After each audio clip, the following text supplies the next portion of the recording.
This is part 10 of the DIY audiobook of What is Intuition? Resonance, Connection, and Trusting Intuition on Its Own Terms, written by me, Emily Sadowski. And this is the second part of chapter 5, the mindset pillar. Overcoming two misguided paradigms. A mindset that is prepared to cultivate intuition on its own terms requires that we learn to see beyond the lens of our inherited values, taboos, and assumptions about consciousness, knowledge, and intuition. These assumptions tend to follow one of two common themes. In one, intuition is positioned as perfectly reasonable and explainable in rational materialist terms, like my neighbor's comfortable gut feeling, or the academic favorite, expertise.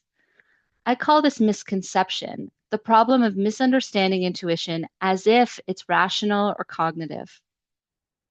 On the other end of the spectrum is mystification, where intuition gets set up as inherently magical, divine, and transcendent, a connection that only some people have.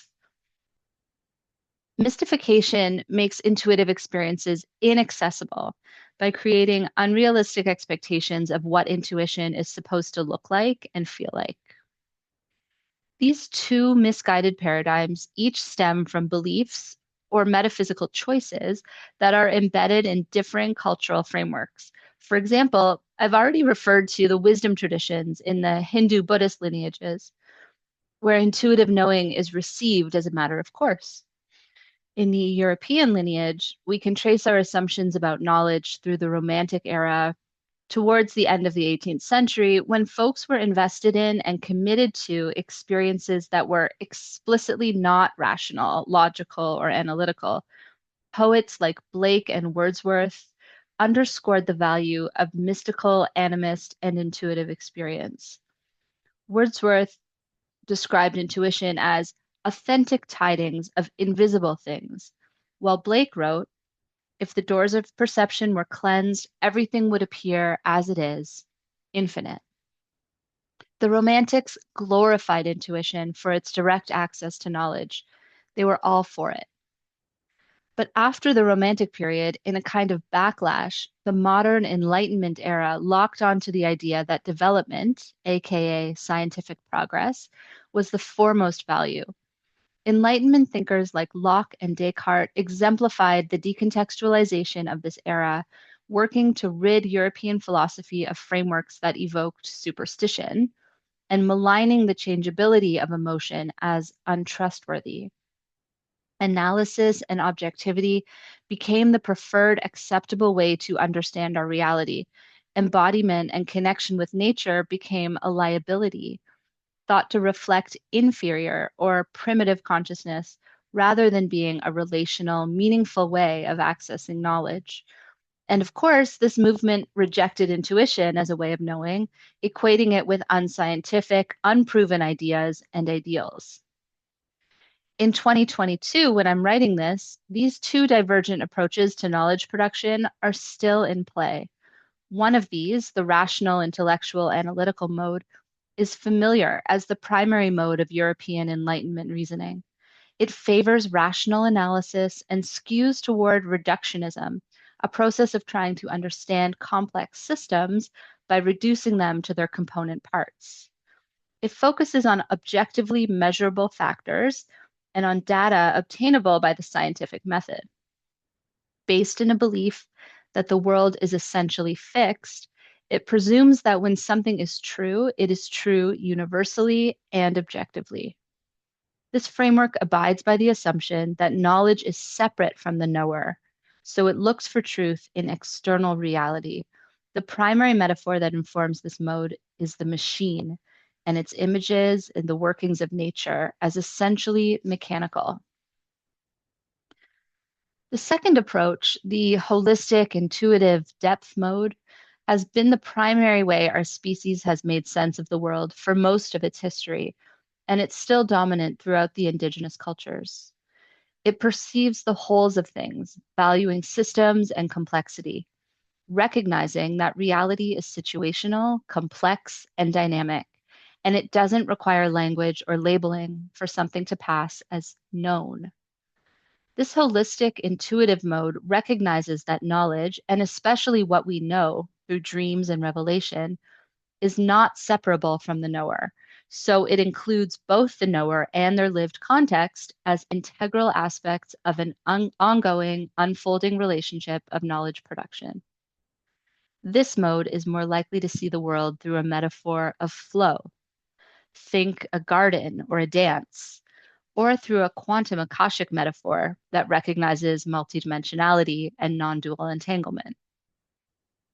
These two modes of knowing are obviously quite different from each other. They feel different and often produce knowledge in different domains. It can be tempting to want to rank them, which is a common methodology in the hierarchy loving rational analytic framework, but really they're complementary. Unpacking these two distinct modes, the rational analytic materialist mode and the intuitive holistic depth mode, has helped me understand why some people are so reluctant to recognize the psychic aspects of intuition, and why others insist that intuitive content is always absolutely perfect with divine origin. Using the framework of these two modes of knowing also sheds light on why we might be disconnected from or mistrusting of intuitive experience. It explains the conflict many of us experience around our own intuitive experience, like the presence of an inner critic who preemptively rejects what we intuitively know to be true because it doesn't make sense according to how we think it should be. Or the theorists who still point to fast cognition and say, only rational stuff going on here. The rational analytic mode doesn't let intuition make sense on its own terms. And within a materialist paradigm that dismisses psychic intuition as mystical, as woo-woo, or as non-ordinary, any of our lived experiences are at risk of being dismissed as insignificant or non-existent, especially if they are uncanny, mysterious, or otherwise unexplainable.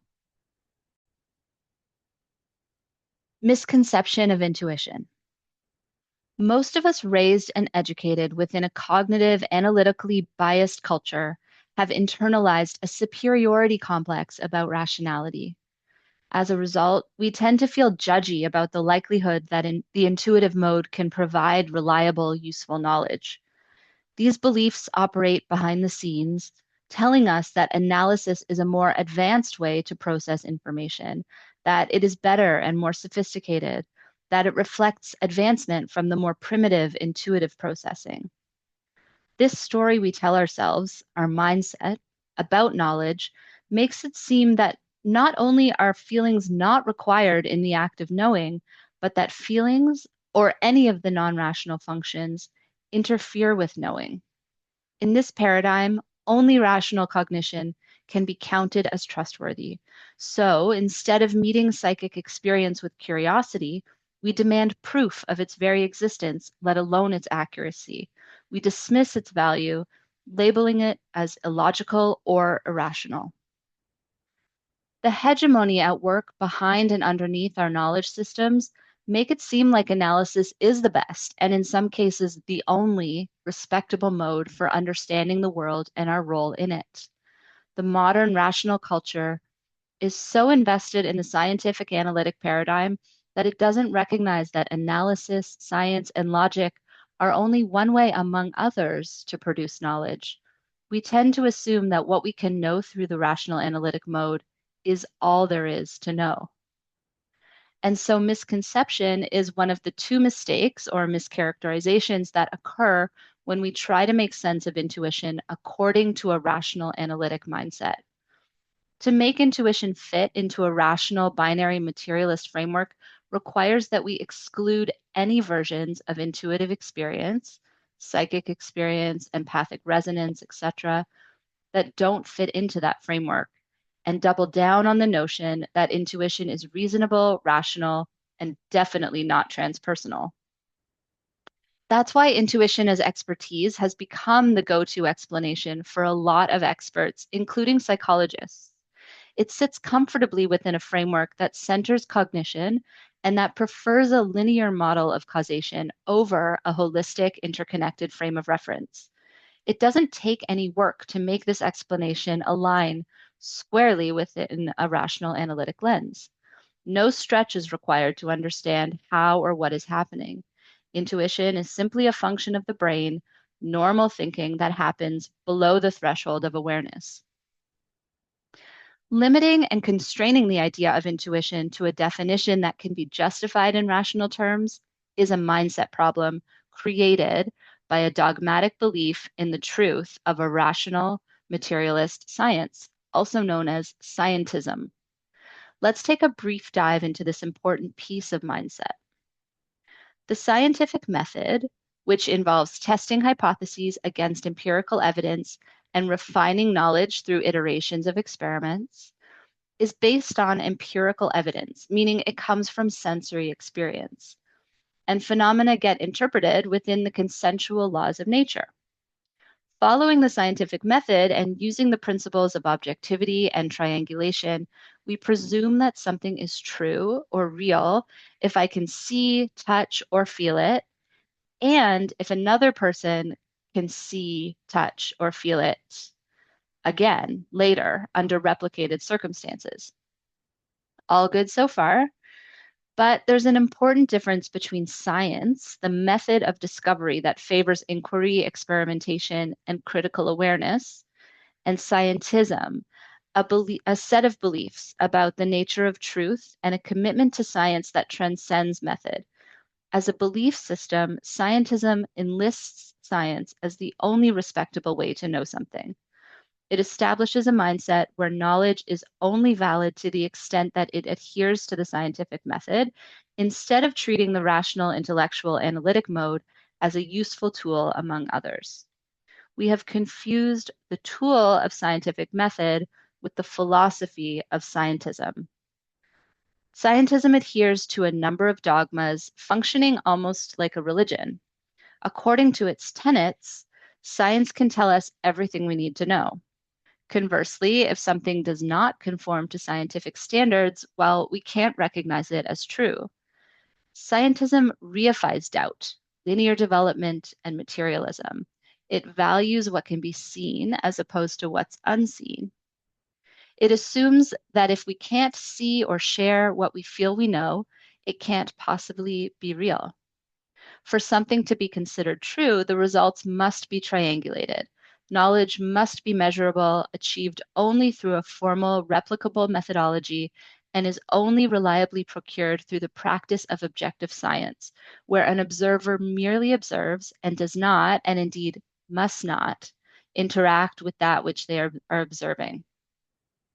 This framework generally assumes that if something is true, then it is true universally, meaning once knowledge is established, it remains true no matter who is looking. In the scientific process, the scientist, or whoever is working to know the thing, must remove themselves from the process of knowing. Then we can trust that the knowledge is valid. But scientism goes further. Interpretation and subjectivity are worse than irrelevant. They pollute the ability to rely on such knowledge. In order to be trustworthy, subjectivity and specificity must be eliminated. Knowledge then becomes inert, static, and unchanging, and objectified, decontextualized, removed from the dynamic relationship between the knower and what they know. The rules of the scientific method become a problem for intuition when we apply the rigorous standards of the scientific method to our lived experiences. Allegiance to objectivity and knowledge can make us second guess our intuitive experiences. We look for proof or just generally question the validity, even of our own lived experience. A rational analytic mindset distorts our self-concept. When we recognize scientism as a belief, we see that what was once a strategy of objectivity and analysis has embedded the value of separation of self from everything else. Such separation effectively creates cognitive and emotional distance, seeding a sense of estrangement or alienation. Thinking of ourselves as separate, including separate from the world, has led to the development of cultural norms and practices that destroy our world and ourselves. We feel disconnected from ourselves and each other. We feel disconnected from being rooted in a sense of place, from a feeling of purpose or meaning, or from a connection to something greater than ourselves. One of the specific effects of scientism and of looking through a lens of mechanism over time is that we tend to read the world, and ultimately ourselves, as machine-like. Through the lens of science, all of reality is materially physical. The world is like a machine made up of inanimate, non-conscious matter. Consciousness is nothing more than a result of activity in the brain. Minds are contained entirely in the brain, including images and memories. The machine metaphor is so embedded that beyond using mechanism as a metaphor, we start to believe that this is what we are. The language we often use to describe ourselves reflects that we think of ourselves mechanistically. Some of the psychology teachings describe our bodies and minds with language like hardwired. Someone unconventional might be labeled as having a screw loose. The idea that machines are perfect or infallible and therefore more highly valuable than the flawed and often messy processes of humans and all organic beings has seeped into and formed our culture so thoroughly that we unconsciously prioritize mechanistic ways of being without realizing that we don't work that way. When we treat ourselves as machine-like, we assume that bodies and psyches, just like machines, should be predictable. And then we can become frustrated when people don't live up to mechanistic standards of productivity and orderly perfection. We might believe in the superiority of linear progressive development and expect that certain input should reap a predictably certain output. You might even be hoping that cultivating your intuition can help you be more productive or efficient. Spoiler alert, as organisms, not mechanisms, it doesn't quite work that way. Because the scientific paradigm focuses on problems that can be seen, it tends to address problems of the outer world. This too is reflected in how we have tried to understand ourselves and especially our minds. Through the lens of scientism, the mind and body are separate operations, with the mind doing the complex and important work and the body only playing a supportive role to cognitive processing. The thinking mind is elevated, while the feeling, sensing body is understood as a container for consciousness rather than being integral to consciousness. This hierarchy is embedded in the belief that the brain is the cause of experience, with consciousness being the result of biological chemical processes originating in the brain, or possibly per more recent developments throughout the body, such as in the gut. Within a modality like psychology, where so many experts think of consciousness as a result of neurobiological processes, psychic intuition is simply incomprehensible.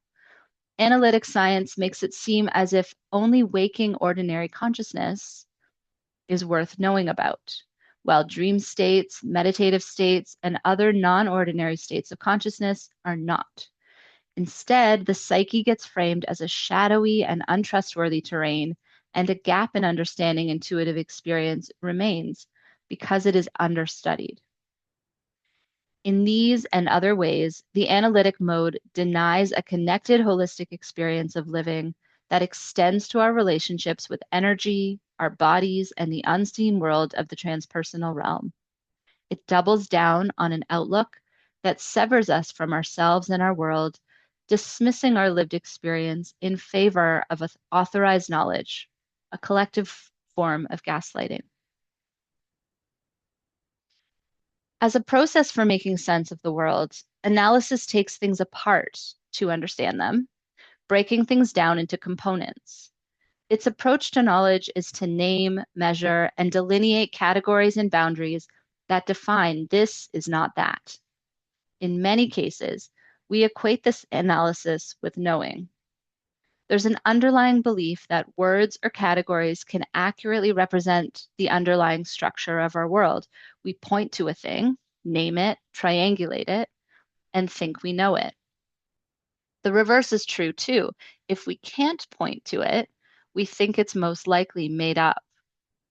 As a result, we tend to disavow all kinds of experience that can't be seen or categorized neatly. and undervalue whatever is unconscious, uncanny, or uncomfortable. Unexplained or unseen phenomena get categorized as unreal, which makes some topics, like psychic intuition, taboo. We avoid mentioning them, and we don't know how to talk about them without risking our respectability. Of course, putting something into words doesn't make it real or true. Not everything that is valuable can be put into words. There are other valid ways of experiencing things besides thinking about them. Modalities like art, mythology, poetry, and dreams are all ways of representing non-discursive experience.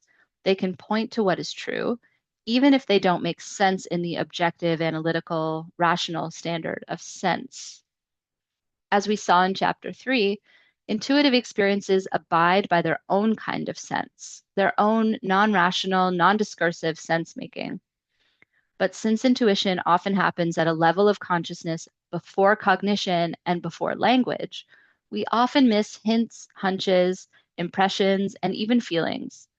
We don't recognize intuitive experience because we're trained to look for words and thoughts, which are external and concrete, or sensations, which are internal but still tangible in some ways. Making a mindset shift to valuing intuition means that when we have an intuitive experience, even if it doesn't make rational sense, we can begin to trust it. Remember, intuition is embodied and holistic. It doesn't happen without the whole mind-body package. No matter how embedded analysis is in our language and in our thinking, experiences do not necessarily begin and end neatly. Analysis can't account for the complex, holistic nature of human experience. It can't account for the unseen creative principle that animates all living systems. And because of this orientation, analysis is ill-suited to understanding organism and anything else unpredictable, uncertain, flowing, changing, and interconnected. This is why it's a mistake to try to understand intuition from within a framework of analysis and scientific principles. When we do, we end up with a misconception. The second mistake, mystification, is a twist. The mindset mistake of mystification is a different twist on trying to make intuition respectable or comprehensible according to the rational analytic framework. It's another response to the same problem, trying to understand intuition from outside an intuitive logic. Mystification means hiding, obscuring, or even distorting what something is. In ordinary language, to mystify means to perplex or confuse. In sociological theory, mystification is the distortion of perception where we create and perpetuate a story about something to avoid seeing it as it is. And the distorted story we tell about intuition, the veil of mystification hides that intuition is a normal experience, accessible to anyone. We mystify intuition by making it seem so special and magical that you have to be a certain type of way or have a certain kind of ability or identity to access it. It's a form of idealization. We see this in the tendency to construct intuition as perfect or transcendent. We hear it in descriptions of intuitive experience as direct downloads from a divine source rather than an innate human capacity. We hear it in the way intuition gets described as always perfectly correct and never ever wrong. And that if it's wrong, it wasn't intuition, a claim made by romantic philosophers and New Agers alike. The mystifying narrative goes a little something like this. Intuition is so special and so amazing, we couldn't possibly explain it other than through a religious or spiritual lens. In the same vein as God, spirit, or other entities you might believe in, intuition simply is perfect and unassailable. Although this framing can sound like reverence, it actually works to delegitimize intuitive experience. Intuition becomes a matter of belief, not knowledge. Mystification is a way of saying, if we can't possibly understand, describe, or define it, that's because it might not be real. Mystifying intuition as only perfect certainly complicates our relationship to it. It makes intuition feel too special, which acts as a barrier that prevents people from realizing when they're experiencing it. There's a whole story about what intuition is supposed to look like or feel like. Sudden, dramatic, and absolutely certain, for example. Because of mystification, we internalize the idea that we should all experience intuition that way. We expect intuitive experience to have a particular form, and if it doesn't, we're simply not intuitive. This means many of us don't get to trust that we can access intuition, often because we don't know what intuitive experience can feel like outside of that idealized version. As a mindset issue, we're more likely to doubt ourselves if we don't identify as the type of intuitive person we have in mind, or if our intuitive experiences don't show up the way we're expecting them to. We already do doubt our intuitive experiences so much. For example, how many times have you heard or said something like this? This might sound crazy, but, or don't think I'm weird, but, dot, dot, dot. These phrases minimize our right to rely on the authority of our intuitive knowing. The mindset mistake of mystification leads to the widespread habit of framing intuition as a source of information. We personify something called intuition, an all knowing agent of knowledge we can tap into. This misunderstanding stems from the assumption that knowledge is or should be objective. It doesn't require a context that the knower exists in. The knower should be able to transcend their context, to make direct contact with this perfect source of knowing, intuition. This framing ignores that intuition is a process or a relationship between parts of ourselves. It leaves us out. It leaves out the agent of experience and the subject of knowing and glosses over our agency in this whole dynamic. Worse, it gives that agency over to something that gets referred to generally as our intuition, as if intuition itself is the source of the knowing. We get the impression that intuition should be something we own, like a tool. Here, it's worth remembering intuition on its own terms, as an experience, a process, or relationship. Mystification conveniently leaves out that intuitive experience is a relationship between a person and the grander forces of potential, creation, coherence, and synthesis. It doesn't happen to us, but within us and through us, despite how it sometimes feels. Mystification becomes a problem because claiming intuition as perfect, infallible, or divine ignores that the objectively perfect intuitive content, if it even was perfect, is always experienced and translated through imperfect, subjective human awareness.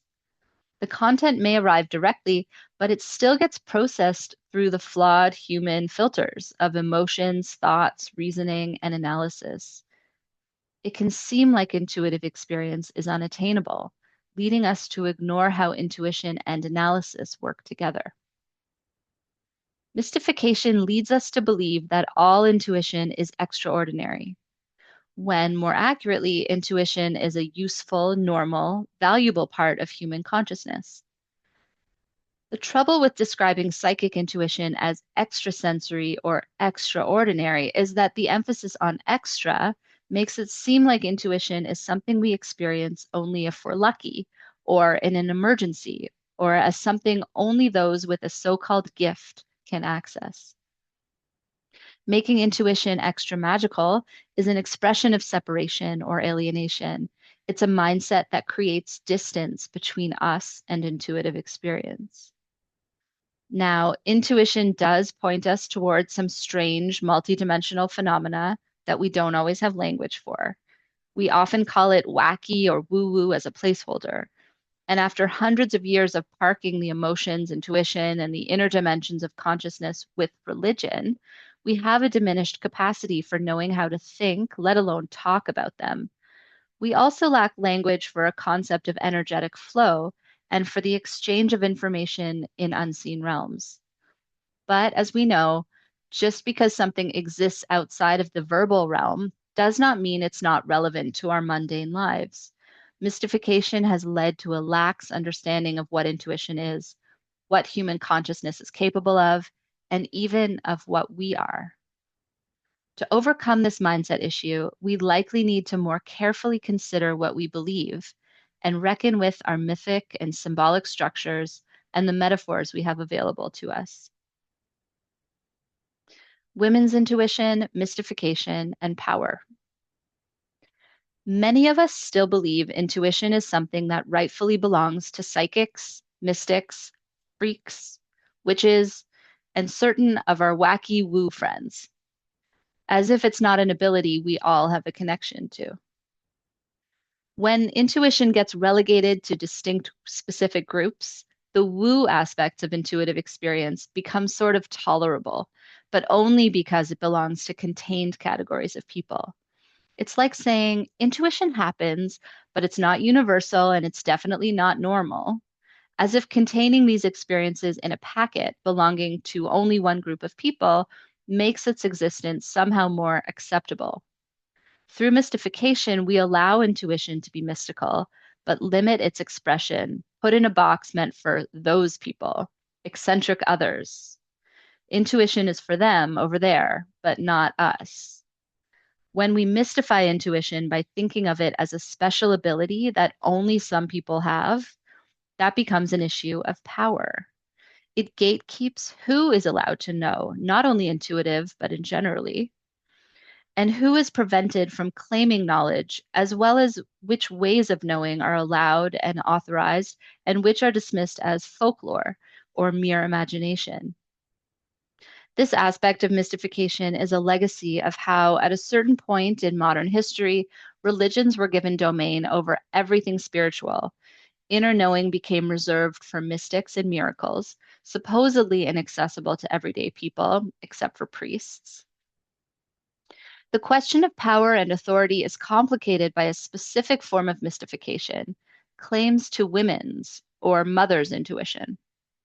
On the surface, mystification doesn't seem like a problem. In certain cultural corners, we can find many examples of usually women who even trade on this special ability. For example, in New Age goddess traditions, where it is not uncommon to suggest that intuition is innate and unique to women. Many of the New Age self help books and courses that teach intuition development explicitly claim intuition to be a special feminine superpower. These women are using mystification to claim psychic intuition for women. And while some women who have traditionally been denied authority as knowers may feel empowered by claiming intuition for women, it's not enough to let only some people experience intuition on its own terms. Doing this still perpetuates the mindset that intuition is only accessible to some people in some circumstances. Mother's intuition is a particular form of specialness. We think there's some ability granted to mothers, and there is some truth to the idea. Mothers tend to be highly attuned to their children. They can often sense what their children need without any manifest evidence. Birthing mothers are also biologically connected to their children, heightening the connection through hormonal and possibly chromosomal interactions that persist beyond birth. Aside from the mother child connection, women tend to be socialized in ways that support intuitive development. We learn to be especially attuned to others' needs. We often maintain a generalized vigilance of our environments, scanning for safety.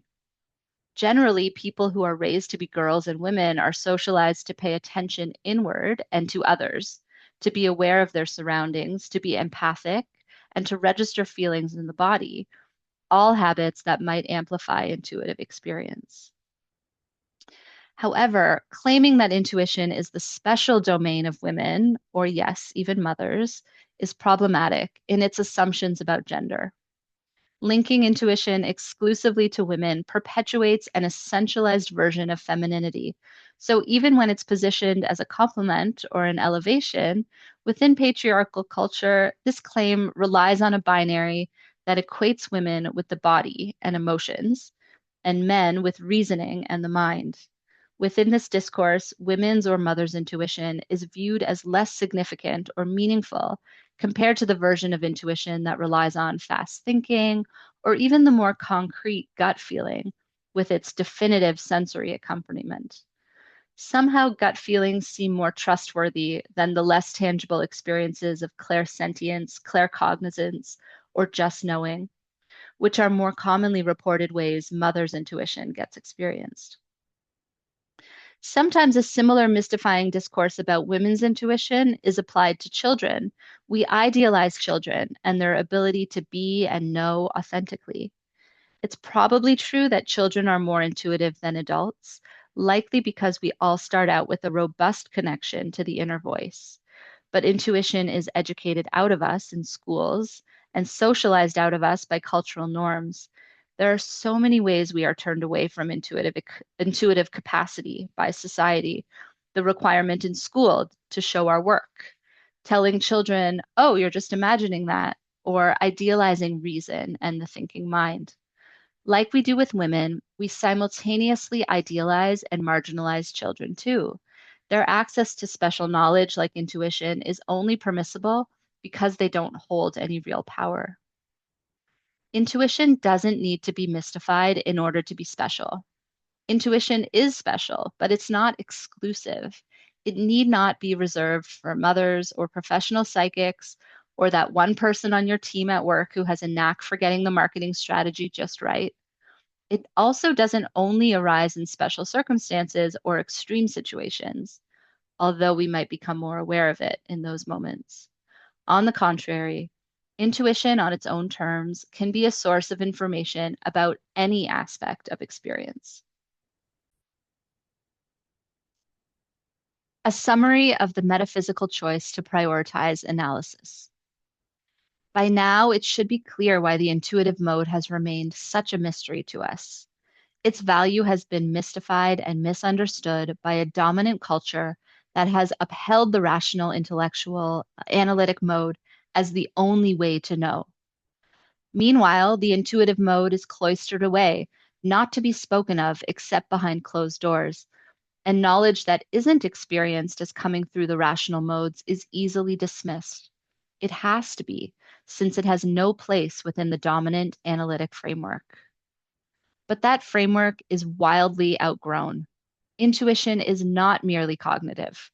And while intuitive experience can take many forms, most generally, intuition is a state of relatedness, a mode of connection, or a function of resonance. We can experience intuition because human consciousness extends beyond material and objective gestures to sense energy, vibrations, and affect. In order to trust intuition on its own terms, we have to take on a mindset that values intuitive experience.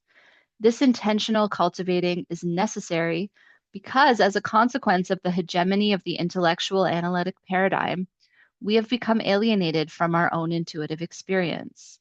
We tend to believe that the linear visible world that can be named, labeled, bought, and sold is the real world, and that the unseen world is at best superstitious or at worst a phantom of the imagination. As a result of long-term dominance of the rational analytic mode, we are habituated to expect knowledge to arrive in a rational, binary, hierarchical, and linear way. And if it doesn't, we assume it must be coming from some magical, unreachable, transcendent source. Sometimes we idealize and overvalue it, and other times we dismiss or devalue it. Both of these are responses to interpreting intuition from within an analytic binary lens. The two different mindset mistakes, misconception and mystification, create a barrier of separation between ourselves and intuitive experience that replicates the ethos of separation and individualization embedded in scientism and its analytic, rational binary logic. For some of us, to the extent that we're invested in a binary framework, this separation might be the only way we can be okay with intuition, meaning it somehow makes it totally fine to have woo woo experiences as long as they have a clearly identifiable source, especially if it can be connected to a legitimate religious source. For others, this separation is itself a barrier to experience and deprives us of taking ownership of the experience, another form of alienation.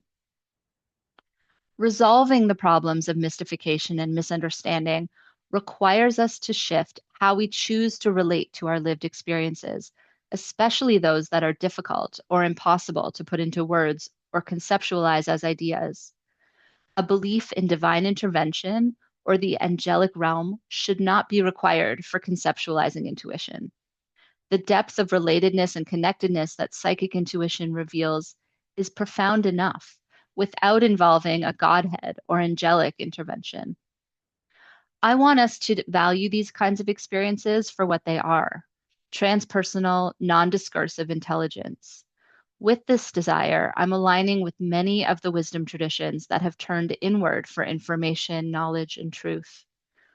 Taking our own lived experiences as a starting point, we can attune our attention so that we can experience more of whatever we sense intuitively.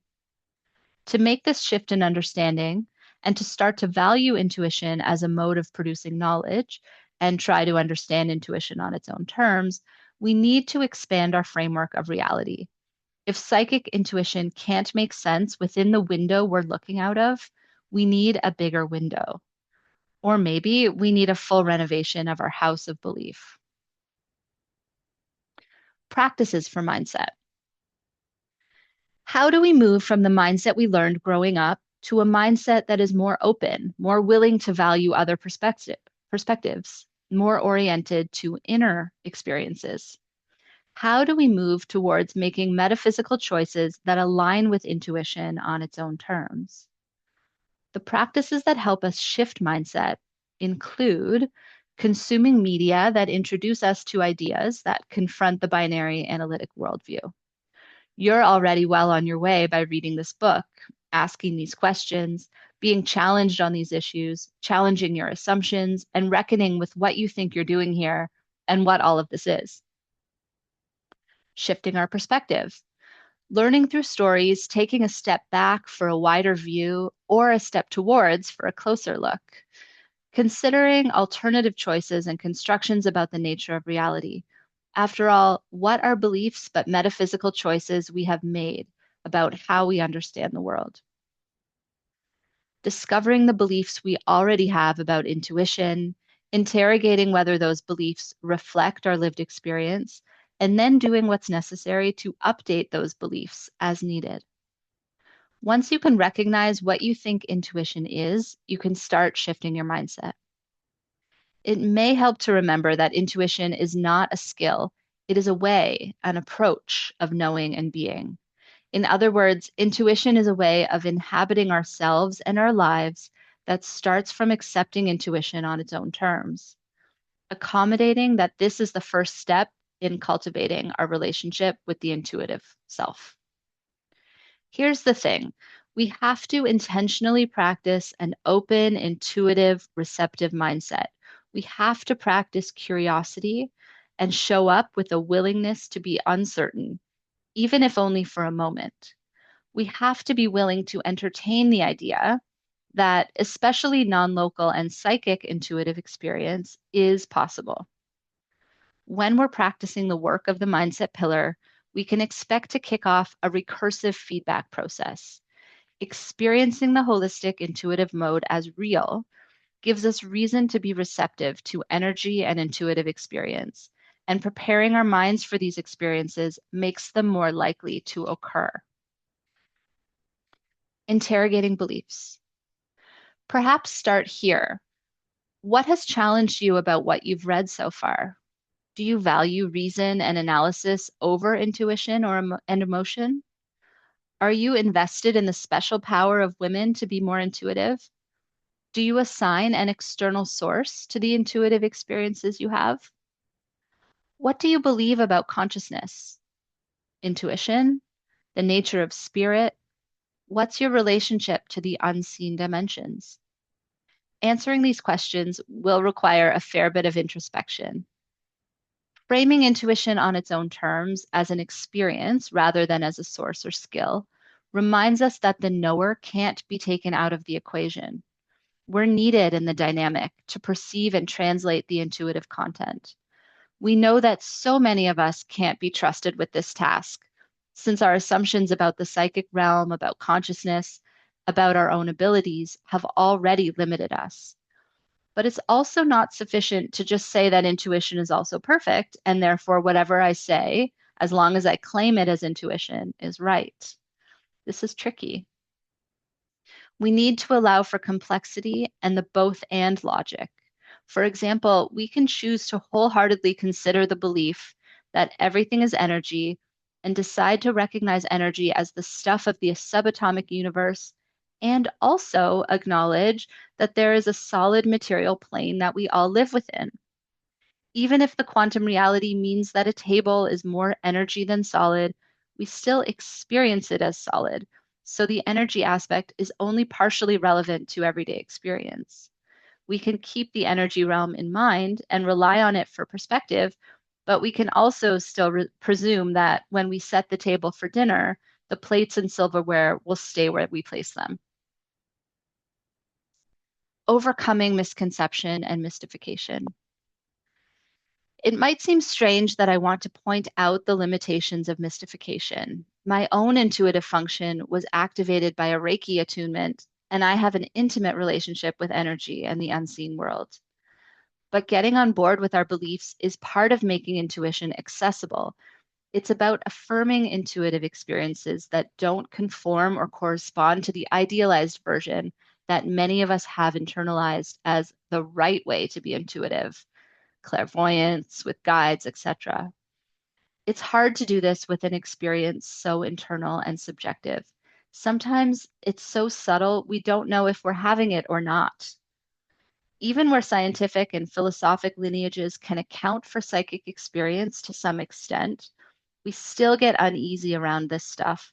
Many of us have grown up with the idea that intuitive experience is freaky, witchy, unwelcome, or something to hide, if not suppress. This is a form of colonization of our minds. Intuition gets covered up, denied existence, and is replaced by a dominant, hegemonic approach that ultimately is not in our own interests, but has become something we carry within us and perpetuate. Ask yourself, in what ways do you buy into the misconception that there's a boundary around acceptable intuition or fast thinking, making it somehow more trustworthy than other forms of intuitive experience? Investing in trust on purpose. Next, we dig out our internalized skepticism of intuition and the intuitive mode, making it acceptable to say to ourselves and to each other, yes, I know this intuitively. We replace skepticism with the experiential belief that intuition is a valid mode of knowing. For those of us raised in a culture dominated by scientism and materialism, experiencing intuition as an act of trust rather than fear or doubt likely will not come naturally. For us, it's too simple to say that we should trust our intuition.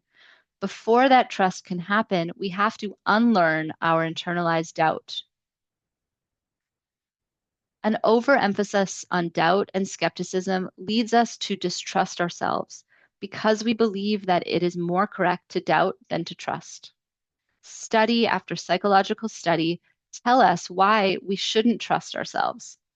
They explain all the ways our minds deceive us, and we internalize this belief. Doubt culture is especially apparent in our collective preference for things to be fixed and stable, which is connected to an existential preference for believing that life is certain. Yet, when we're too tightly invested in predictable outcomes and expectations, we become more likely to overlook or ignore intuitive experience. Intuitive experience is supported by being comfortable with uncertainty, because even though some intuitive hits feel certain inside, there's often a delay before the outcome of an intuitive hit becomes clear. To counteract the default of modern culture's doubt is to practice allowing for uncertainty. The uncertainty of the intuitive mode requires trust in the process, as process itself, rather than being fixated on an outcome. Often there's no proof, and there's no universal playbook for how to receive intuitive experience other than the one that evolves from your subjective experience. So we track our experience by keeping an intuition diary. We record intuitive hits and impressions. We can then return to those notes later to confirm. By embracing uncertainty and a certain amount of fuzziness on purpose, we can infuse an attitude of trust into our own experiences. Trust and receptivity are choices we can make. Choosing to trust our experience makes it possible to remain open and receptive, and makes it increasingly likely that we will be more aware of our intuitive experience, even if they are fuzzy, unclear, or, as intuition most often is, non-discursive. We can trust that something is real, even if it doesn't appear as we might have expected it to. In this way, the scope of what is real and true can be opened up so that subjective experiences like dreams, feelings, and psychic awareness can be considered trustworthy and valued, not as mere myth, nor merely personal individual quirks, but sources and repositories of knowledge. Let's clarify the logic of this practice. Taking on an attitude of trust instead of defaulting to doubt won't necessarily happen just by deciding to do it, not after lifetimes of protective measures against naive trust. Nor would I suggest that people can just change their outlook about this on a dime without investing in self awareness and mindfulness about this shift. Intelligence is a practice that has to be nurtured, and we'll discuss this more thoroughly in Chapter 7 on discernment. The pursuit of transforming your mindset is a radical practice of examining what we perceive, think, and desire, since what we pay attention to conditions what we notice. Likewise, what we're conditioned to notice becomes what we pay attention to. So, although it seems simple to say intuition is enhanced by paying attention, the essence of Pillar 2 awareness, this is an important and transformative piece of advice that is driven by mindset, attitude, and belief about what can be experienced. Cultivating your intuition is a reclamation of psychic freedom and an expanded range of experience enabled by this shift in mindset.